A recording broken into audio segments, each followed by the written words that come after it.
नमस्कार दोस्तों, मैं हूं संजय कथुरिया, प्रोफेसर बड़ा बिजनेस प्राइवेट लिमिटेड। और आज जिस कोर्स के बारे में आपको बताने वाला हूं वो एक पाथ ब्रेकिंग कोर्स है। उसका नाम है फंड रेजिंग। जी हां, देखिए, कोई भी जब स्टार्टअप चालू होता है या कोई भी मिड साइज कंपनी भी हो जाती है, उसके लिए फंड रेजिंग बहुत इंपॉर्टेंट होती है। तो फंड रेजिंग जो होती है वो दो तरीके से हो सकती है। पहला, आप उधार ले सकते हैं। दूसरा, आप जो है कंपनी के शेयर्स बेच के शेयर्स के अगेंस्ट पैसे ले सकते हैं। तो आप कौन से तरीके से जाना चाहेंगे, ये आपको ध्यान रखना है। तो इस कोर्स में हमने बताया कि अगर आप शेयर्स बेच के पैसा रेज करना चाहते हैं तो किन किन चीजों का आपको ध्यान रखना है। उसके लिए आपको इन्वेस्टर्स के सामने पिच करना पड़ेगा। देखिए, उधारी में क्या होता है, उधारी तो बड़ी सिंपल है। आप गए, आपने प्रोजेक्शन दी, आपके पास कोई जमीन है, उस जमीन के वैल्यू के अगेंस्ट आपको लोन मिल जाएगा और आप धीरे धीरे उस लोन को चुका देंगे। पर जो निवेशक होता है, जो आपकी कंपनी में इक्विटी लेता है, वो आपके साथ पार्टिसिपेट करता है, आपके दुख सुख का साथी होता है।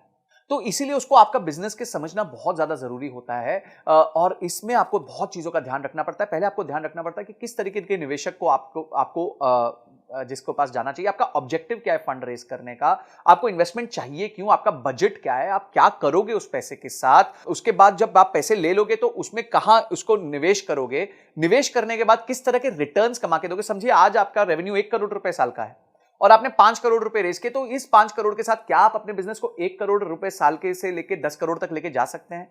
ये सारी चीजें आपको ध्यान रखनी पड़ेंगी, आपको अपने निवेशक को समझानी पड़ेगी, स्टोरी समझानी पड़ेगी कि क्यों आपका बिजनेस इतना अच्छा है। क्या क्या स्टेप्स होते हैं फंड रेजिंग में, बूटस्ट्रैपिंग क्या होती है, बिना फंड रेजिंग के कैसे बिजनेस चल सकता है, इन्वेस्टर्स को जब आप पिच करते हैं तो कैसे करते हैं, कैसे उसके उसके फ्रेमवर्क्स भी दिए हमने, पिच स्टैंडर्ड पिच डेक्स भी दी हुई है कि कैसे पिच डेक बनानी चाहिए।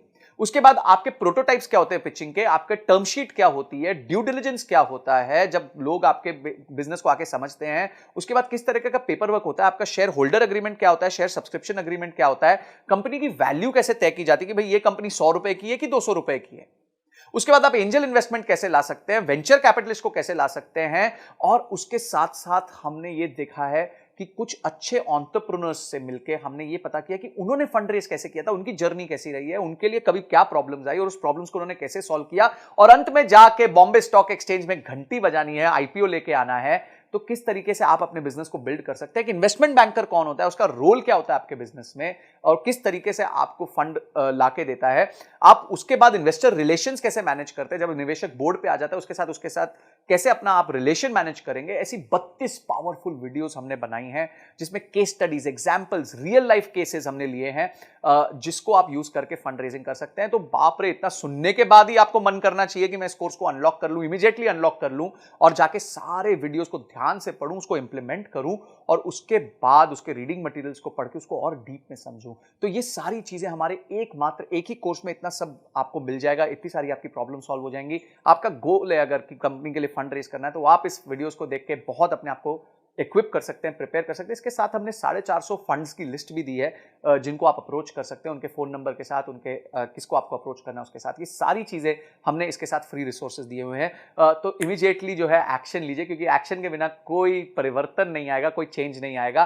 तो आपने इस वीडियो को देखा, आपने इस कोर्स को अनलॉक किया और आपने ये तय किया कि इस कोर्स को देखने के बाद मैं फंड रेज में और ताकतवर हो जाऊंगा। इन सब के लिए आपका बहुत बहुत धन्यवाद।